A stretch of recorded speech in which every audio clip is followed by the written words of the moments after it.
The fluorescent hum of the deserted mall was usually the soundtrack to my descent into boredom. For 6 months, the night shift at the old Meadowbrook Mall had been a monotonous parade of checking locked doors, patrolling silent corridors, and trying to convince myself that the distant clatter wasn't just the ventilation system settling. I needed the money, and the solitude, despite its mind-numbing predictability, was a trade-off I'd learned to accept. But tonight, the hum was different. It felt thrumming, like a massive, unseen engine had just engaged. It started subtly, a feeling of being watched, even in the deepest corners of the empty food court. Then came the whispers, barely audible, like dry leaves skittering across linoleum. I chalked it up to sleep deprivation and the usual tricks my mind played in the dead of night. Then I found the note. It was tucked under the security console, an old, brittle piece of paper, folded multiple times. It wasn't there when I started my shift. My stomach tightened as I unfolded it. The handwriting was spidery, a shaky scrawl that looked like it belonged to someone very old or very afraid. Rules for the night shift at Meadowbrook Mall, it began. My first instinct was to laugh. Some prank by a day shift joker, probably. But then I saw the date, 1987, and the paper felt ancient, like it would crumble if I squeezed too hard. I started reading, and with each rule, the humor drained from my face, replaced by a cold, creeping dread. Rule 1. Always check the main entrance doors at 1 a.m. If they are not locked, do not lock them. Do not attempt to investigate why. Proceed to Rule 2. This was the first rule that truly unsettled me. Every night, I meticulously checked every entrance. Tonight, I'd already done my initial rounds. I glanced at the clock, 12:47 a.m., 13 minutes. A nervous sweat began to prickle my skin. At 01 a.m. exactly, the chime from my watch startled me. I walked towards the main entrance, my flashlight beam cutting through the gloom. The massive glass doors, usually sealed tight by the heavy-duty deadbolts, were ever so slightly ajar, just a hair's breadth, but enough to see the sliver of blackness beyond. My heart hammered against my ribs. Every fiber of my being screamed at me to close them, to secure the building. But the rule, do not lock them. Do not attempt to investigate why. I stared at the crack, imagining what could be out there, or what could have come in. The silence of the mall felt deeper now, oppressive. The distant hum seemed to pulsate with an unseen rhythm. I swallowed hard and forced myself to turn away, my back prickling with the sensation of eyes on me. Rule 2. At 1:30 a.m., proceed to the fountain in the central plaza. Ensure the water is running. If it is not, immediately return to the security office. Do not look at your reflection in the fountain's basin. Do not touch the water. The Central Plaza fountain was the mall's centerpiece, a multi-tiered concrete monstrosity with cherubs spitting water. I usually just walked past it during my patrols. Now, at 01:28 a.m., I felt a desperate need to see that water flowing. As I approached, the low gurgle of the fountain was a sweet sound. It was running. A small sigh of relief escaped me. But then, my eyes inadvertently flickered towards the basin. For a split second, I saw it. Not my reflection. Something else. A distorted, elongated face, barely discernible in the rippling water, its eyes burning with an unsettling, ancient malevolence. I snatched my gaze away as if burned, my breath catching in my throat. My heart leaped into a frantic gallop. The cold dread from earlier now felt like an icy grip around my chest. I hurried away from the fountain, the sound of the water now seeming to mock me, a watery chuckle echoing in the vast space. Rule 3. The lights in the food court will flicker between 0200 AM and 02:15 AM. Do not look directly at the flickering lights. Keep your gaze on the floor. If the flickering stops before 02:15 AM, immediately hide in the nearest locked restroom stall until 02:20 AM. Do not make a sound. I was already on edge when 02 AM rolled around. The food court was a cavernous space, rows of empty tables and chairs bathed in the dim emergency lighting. Precisely at 02 AM, the lights began their macabre dance. They didn't just flicker, they strobed, a disorienting, eye-straining assault that made the shadows jump and writhe. I averted my eyes, fixing my gaze on the polished linoleum floor, focusing on the scuff marks and the faint reflections of the tables. The flickering intensified, a chaotic disco in the dead mall. I could feel the vibrations of it in my teeth. The air grew cold, a biting chill that seeped into my bones. Suddenly, the flickering stopped. It was 02:11 AM. My blood ran cold. Hide in the nearest locked restroom stall until 02:20 AM. Do not make a sound. Panic surged. I was still a good distance from the nearest restrooms. My mind raced, envisioning what would happen if I didn't make it. I heard a sound then, a shuffling, dragging noise, like something heavy being pulled across the floor. It was coming from the direction of the food court, from where the lights had just been flickering. I ran. My breath hitched in my throat with every desperate stride. The dragging sound seemed to follow, closer now, accompanied by a low, guttural wheezing. I burst into the men's restroom, fumbling with the lock on the first stall. It clicked shut, a sound that felt deafening in the sudden silence. I stood there, pressed against the cold metal, hardly daring to breathe. The wheezing continued, right outside my stall door now. I could see the bottom of something dark and heavy being dragged across the floor through the crack under the door. It stopped directly in front of my stall. My heart hammered so hard I thought it would burst. The wheezing was a moist, rasping sound, sickeningly close. Then, a low, wet sniff from directly above me, as if something was trying to scent me out from over the top of the stall. I clamped my hand over my mouth, stifling a gasp. It felt like an eternity, but slowly, agonizingly. The dragging sound moved away, receding into the general silence of the mall. I stayed absolutely still, not moving a muscle until my watch chimed 02:20 AM.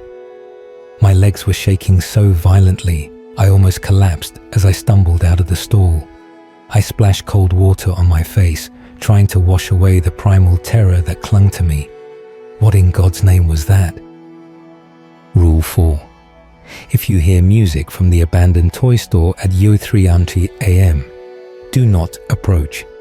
If the music stops before 03:15 AM, you must immediately open the main security office door and wait until 03:20 AM. Do not look into the corridor. The abandoned toy store. Kidsville, it was called. It had been closed for years, boarded up after a fire back in the 90s. The thought of music coming from there was absurd. But at 03:00 AM, a faint, tinny melody drifted from that direction.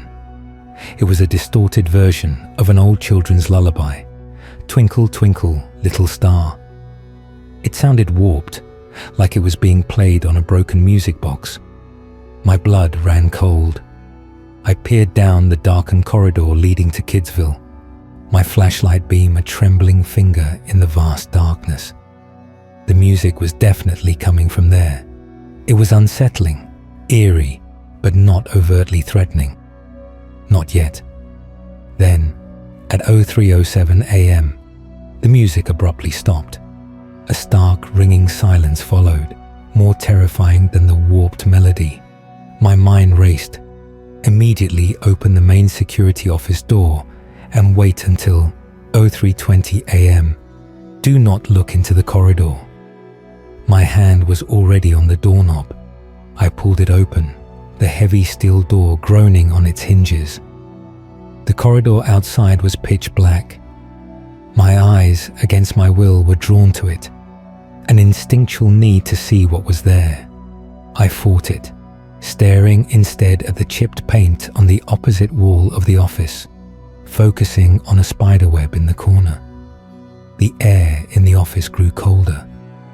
The oppressive weight of unseen presence settled over me. I could feel something just beyond the door, a palpable sense of malevolence, of ancient hunger. It was close, so close. I could hear a faint, almost imperceptible scratching sound, like fingernails dragging across concrete, coming from just outside the open door. It lingered for what felt like an eternity, then slowly, agonizingly faded. When my watch finally chimed 03:20 a.m., I slammed the door shut, locking it with a trembling hand. I leaned against it, gasping for breath, my body shaking uncontrollably. These rules, they weren't a prank. They were a guide to survival. Rule 5. At 03:45 a.m., the power will cut out. Do not use your flashlight. Rely on the emergency lighting. Do not attempt to restore power. Do not speak. Remain still. This was the rule that terrified me the most. The mall was already a labyrinth of shadows with the emergency lights. Complete darkness. That was a nightmare. At 03:45 a.m., the hum of the fluorescent lights died. The emergency lights, dim and sickly yellow, cast long, distorted shadows that danced with every tremor of my body. My flashlight was clipped to my belt, an almost unbearable temptation. I fought the urge to grab it, to pierce the inky blackness that seemed to press in from all sides. The silence was absolute, a heavy, suffocating blanket. I could hear my own frantic heartbeat, loud in my ears. I squeezed my eyes shut, then opened them, trying to adjust to the oppressive gloom. The shadows seemed to writhe, to coalesce into unidentifiable shapes in the periphery of my vision. I heard it then, a faint, dragging sound, similar to what I'd heard earlier, but softer, almost a whisper of movement. It seemed to be coming from the main corridor, just outside the security office. It was accompanied by a new sound, a wet, guttural sucking, like something pulling itself over a slick surface. My stomach churned. I froze, barely daring to breathe. The sound was getting closer, slow and deliberate. I imagined something huge, something unnatural, lumbering down the corridor, its bulk scraping against the floor. The sucking sound intensified, a sickening rhythm. It was just outside the door now. I could almost feel its presence through the thin metal. Then, a faint, rhythmic thump-thump-thump joined the sucking and dragging. It sounded like a massive, sluggish heartbeat. It echoed in the suffocating silence, each beat sending a jolt of pure terror through me. I could feel its breath, hot and putrid, seeping under the door, filling the small office. My eyes burned, but I refused to move, refused to acknowledge the primal fear that screamed at me to run, to scream. The sounds continued, a dreadful symphony of the unknown, for what felt like an eternity. And then, as slowly as they had begun, they receded, fading back into the oppressive silence. Rule 6. If you hear your name called between 04:30 a.m. and 04:45 a.m., do not answer. Do not acknowledge it. Do not look in the direction of the voice. Proceed directly to the staff break room. If your name is called a second time, Immediately hide under the largest table and cover your ears until 0500 AM. I was a wreck. My hands were shaking so badly I could barely hold the paper.